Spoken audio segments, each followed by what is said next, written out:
Good morning, my dear students. Today we should go for learning the various properties of the refractory materials. As we have read in the part 1 of the refractory materials, that what are the main functions of the refractory, and we can classify the refractory materials into various types. Now we see when we use the refractory materials in the application, that is in the lining of the furnaces, kilns, so the property of the refractory materials there plays an important role.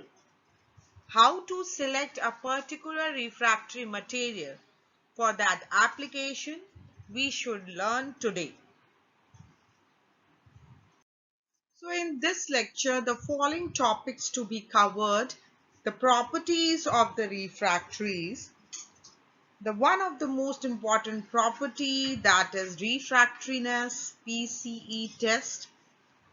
Then the next property is the refractory under load, RUL test. Then the porosity, thermal conductivity, thermal sparling, and electrical conductivity.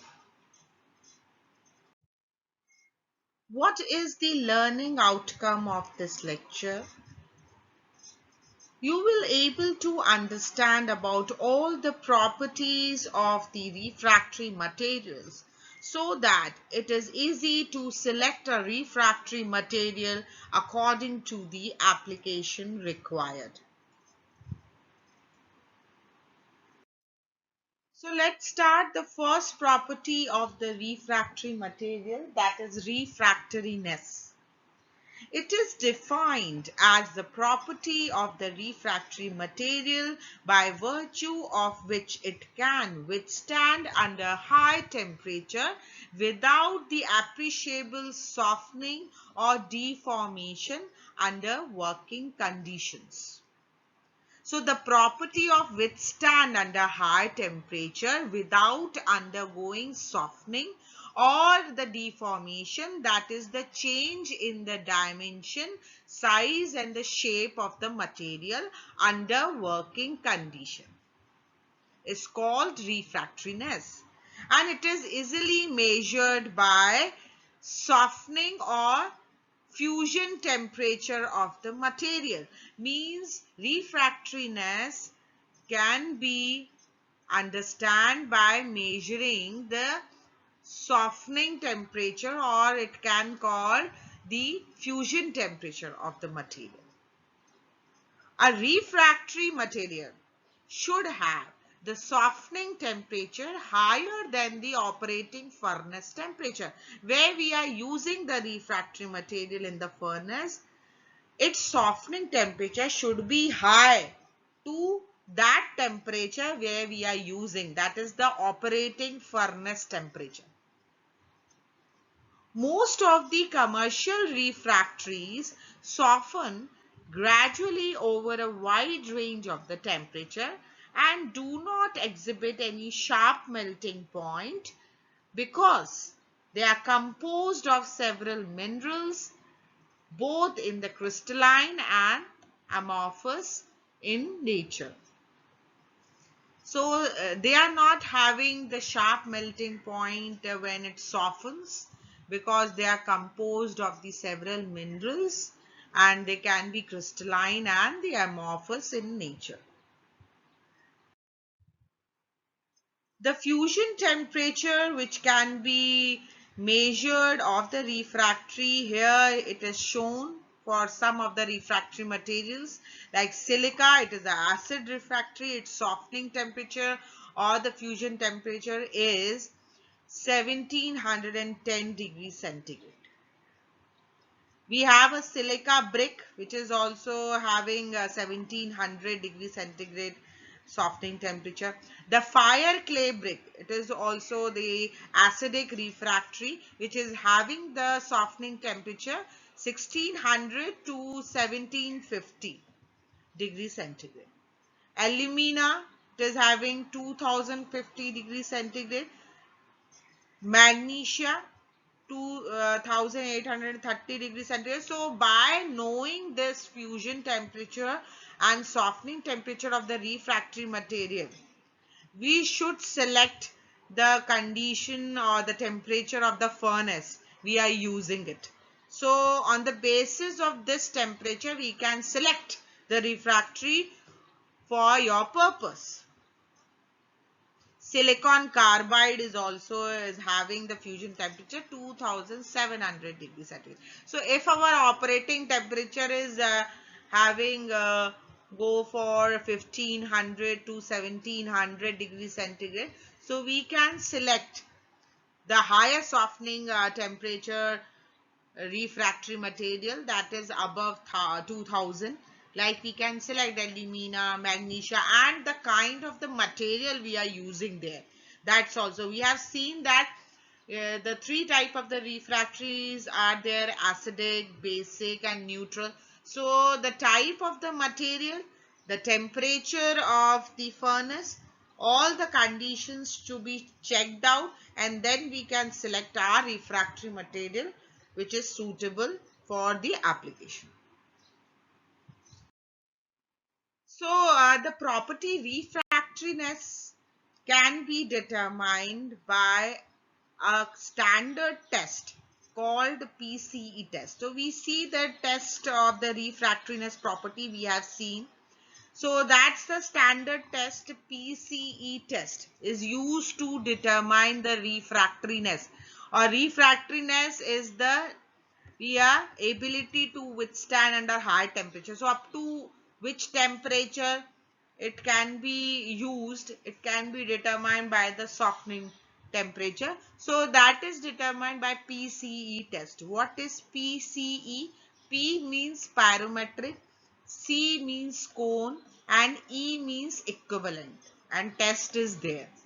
So this is the standard test used to measure the refractoriness property of the refractory. What is this test? Let's see. In this, the finely divided refractory is molded into the small cone in the form of the slim tetrahedron. Means if we want to test the refractoriness, we should go for molding the refractory material into this standard cone, which is called the pyrometric cone, and it is heated at a prescribed rate. It is heated at a prescribed rate, and their bonding or the softening behavior compared on the same test with the standard pyrometric cone. So when it is heated at a prescribed rate, its softening behavior is compared with the standard cone. So let's see with the example. So this is the small shape cone which is called the pyrometric cone because it is a pyramid shape cone. So this cone is of specific size, that is of height is 38 centimeter and the length is 19 centimeter. So this is the standard size of the pyramid shaped cone which is called pyrometric cone. So the refractory material to be tested out should be molded in this standard size of the pyrometric cone. So we have taken this cone as a test cone because we are determining the refractoriness of this refractory material. So it becomes test cone. And after this we have selected the three cones here that are called the standard cones. Standard cones whose softening temperature is fixed. We have seen that the refractory materials in the previous slide, their fusion temperature like silica brick, fire clay, magnesia. So you can select 3, 4, 5 standard refractory cones and you can test your cone with them. So simultaneously the test cone and the standard cones are heated at 20 degrees centigrade per hour. So at up to that temperature you have to observe that when your test cone become like this, the apex touching the base, here you are able to see the refractory become like this. Here it is pyramid shape having the top apex. The top apex, when it touch to the base, it becomes like that. When your test cone become like this, one of the standard cone also become like this. Suppose the first one is also deformed like this with the test cone. So the temperature of the first standard cone is equivalent to the softening temperature of your test cone. So this how the softening temperature or the refractoriness is determined. In the picture also you can able to see here, we have taken the standard cone along with your test cone, and you are able to see in the picture the apex touching the base, it becoming deformed. One of the standard cone when deform, your test cone goes off deforming, that temperature is equivalent to the standard cone, your refractory test cone. So this can be determined like this, it is equivalent softening temperature. So here the test cone along with the standard cones are heated at the interval of 20 degrees centigrade per hour or 100 degrees centigrade per hour. You can select any time interval or the temperature. The temperature at which the cone starts to bend means the apex touching the base. It is the end point and you have to see the apex touching the base, that temperature is the softening temperature of the test cone equivalent to the standard cone. So this is easily determined, and sometime it happens that your test cone deform when deforming takes place in between two standard cone. In such kind of situation, you can take the temperature average of that two standard cone. Sometimes the timing takes place, your test cone deform in between the two standard cone. If such situation arises, we can take the softening temperature average of the two standard cones. So this how we can determine the refractoriness, and this test is called PCE test. PCE, that is pyrometric cone equivalent test. The next property come up, that is refractoriness under load, that is also called RUL. What is this property? The refractories are required to withstand varying the loads of the charge at high temperature. We are always having in the definition of the refractory that it should withstand under high temperature, but it should having the load bearing capacity also. Sometime it happen, its softening temperature we have selected that it is good with the operating furnace temperature, but if your load is very high and its capacity is not there to bear that load up to that high temperature, that refractory is not good. So this property is also very important for the refractory material, and it should be checked out before to use in the application. So refractories are required to withstand under high load as well as at a high temperature under service condition. Understood? It should possesses high mechanical strength. The refractory having the high softening temperature sometimes collapse. Even if we select our refractory having high softening temperature, under heavy load it collapse. So this condition should not be beared in the application. The silica bricks exhibit good load bearing behavior until they are close to their fusion points. Means silica brick is having a very good load bearing capacity. So before using the refractory in the application, it is very essential to check the load bearing capability or the capacity of the refractory, and that is checked by RUL test. At a high temperature, the load bearing capacity of the refractory is determined by RUL test conducted on the specimen size of the refractory, that is 5 centimeter square, and the height is 75 centimeter. Under the standard load 1.75 kg per centimeter square. So we have to take a standard size of the specimen of the refractory material, that is size is specified 5 centimeter square and the height is 75 centimeter.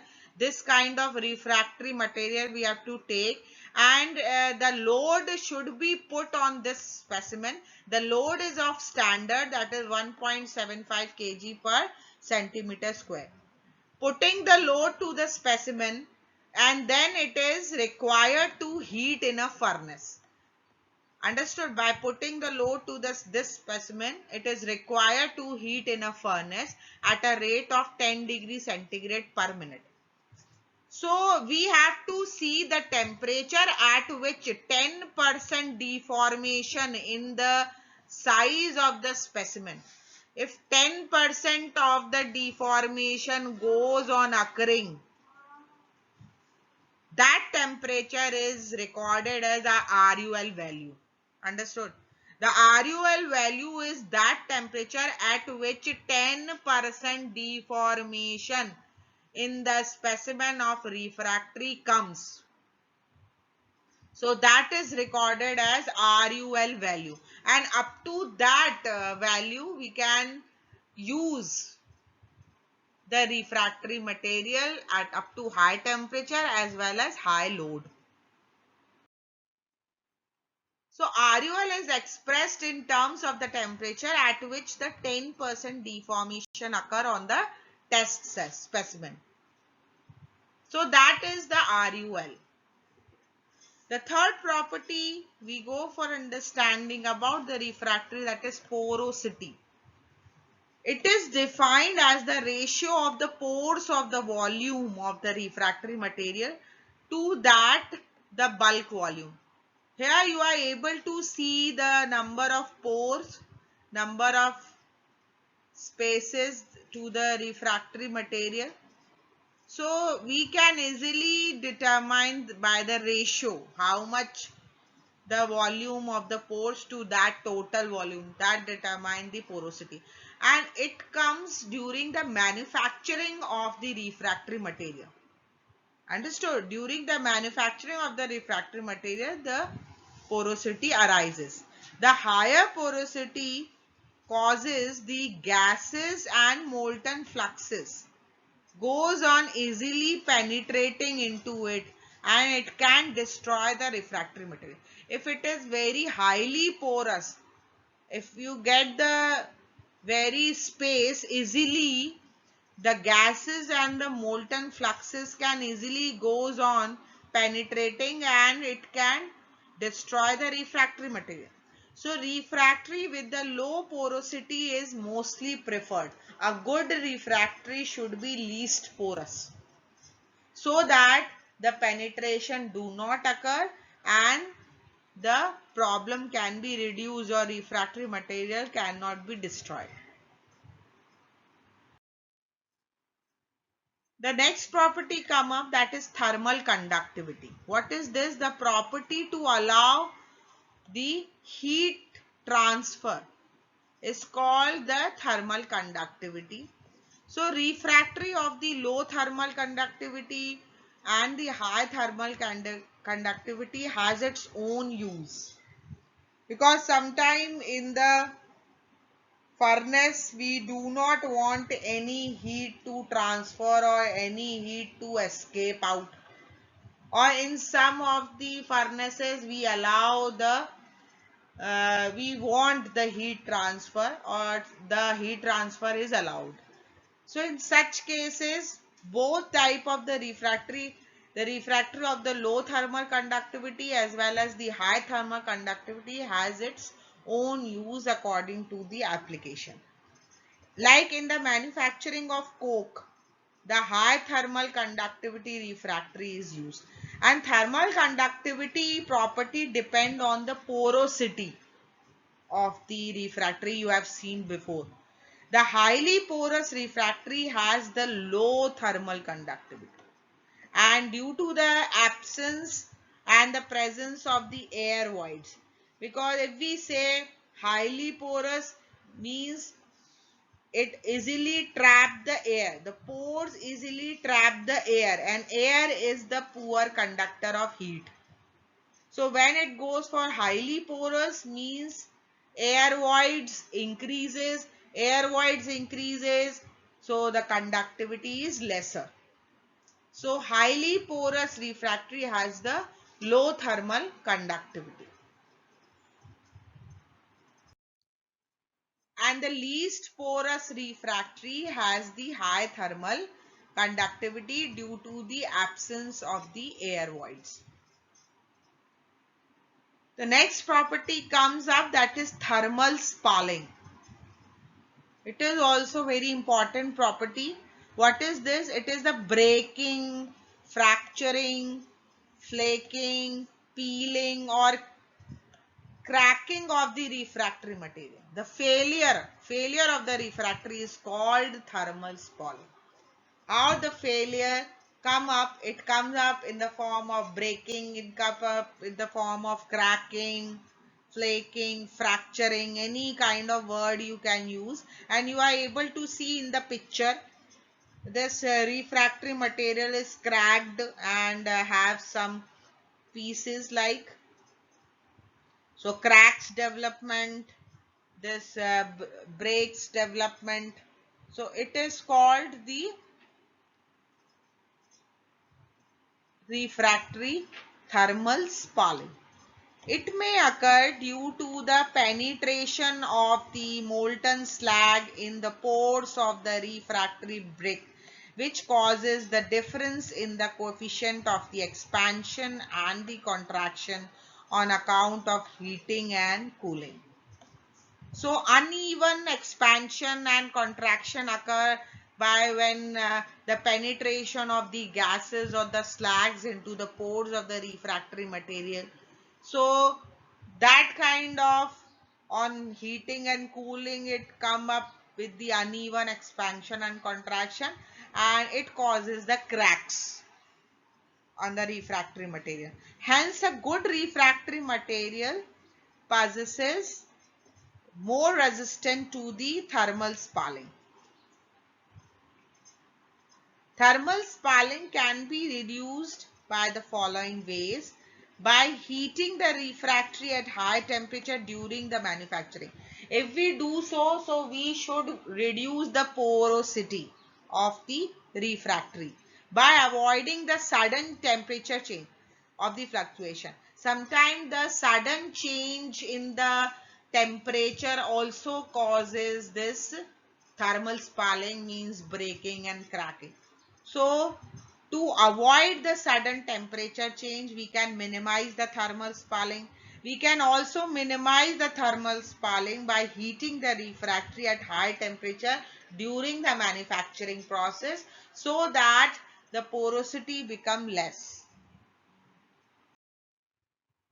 By using the refractories having high porosity and the good thermal conductivity, which can reduce the development of the internal stresses, strain and the compression.